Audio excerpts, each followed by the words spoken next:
laundry? I hear the laundry. You may notice that something is missing from the background. It's just a giant white wall right now. And that would be because Saber caught on a little bit of fire. Let this be a lesson to everybody that if you try and recharge non-rechargeable lithium batteries, they explode and send a bunch of toxic smoke into your house at 2 in the morning.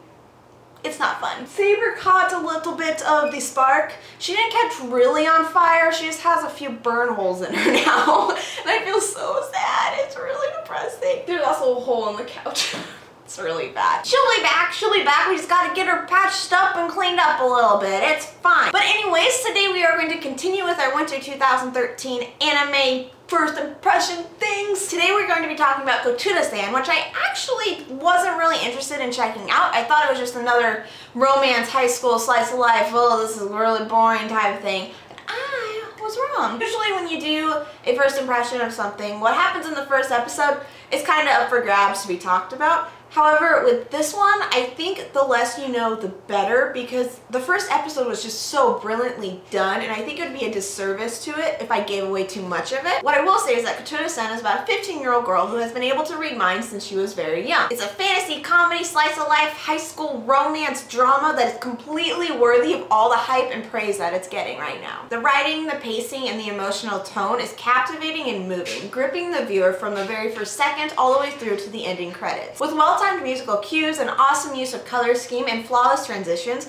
Kotoura-san conveys in its first 15 minutes more tragedy, emotion, and character development than most anime can do in an entire series. Now, I am a major crybaby. That is something I am not afraid to admit to myself or the internet, but I think this is actually the very first time I've ever cried during the first episode of a new series that I didn't know anything about. That's just how beautiful and well done the emotional draw was. But it is not all teardrops and rain clouds, because with the addition of the likable, quirky, not to mention pretty gosh darn realistic male lead, we also get some refreshing, adorable comedy. Kotoura-san is not only the anime that I think I've enjoyed most this season, it's also the only one I've rewatched. Not to mention, when I was watching it the second time, the only thing I could think about was how much I wanted to have this entire series and DVD/Blu-ray in my hand immediately. It's heartwarming, feels-inducing, and not to mention hilarious, and it's definitely everything you look for when you're looking for a new slice-of-life romance comedy thing, whatever this category genre is. Also, fun little fact for anyone still doubting whether or not they should check out this amazeballs series, my husband, who tends not to really enjoy slice-of-life romance animes,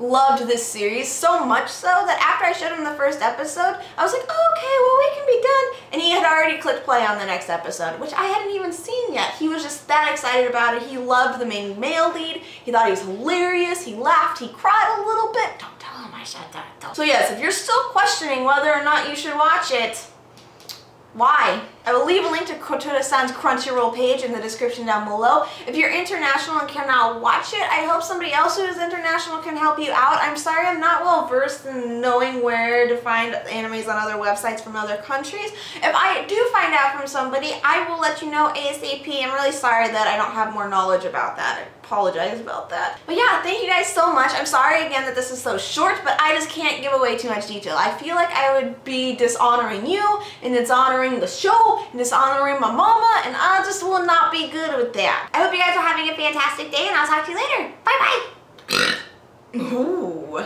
that was at least a 9, Robo.